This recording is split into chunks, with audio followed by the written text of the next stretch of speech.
Self-denial ang buod ng ebanghelyo natin sa araw na ito. Nais ni Jesus na ibigay natin ang ating buong buhay sa paglilingkod sa Diyos at sa kapwa. Mas mahalaga ang maglingkod sa Diyos at kapwa kung nais nating sumunod sa Kanya. Ano ang magiging halaga ng yaman sa mundo kung ito man ay mapasa atin?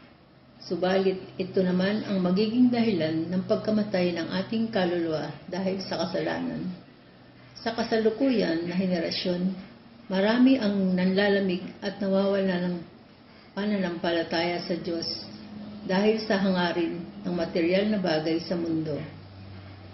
Ito ang dahilan kung bakit hindi natin siya mapaglilingkuran ng buong puso at para hindi natin isipin ang ating sarili. Marami ang nabubuhay sa kasalukuyan dahil sa hangarin sa kayamanan ng mundo, ang hindi nararanasan ang kaligayahan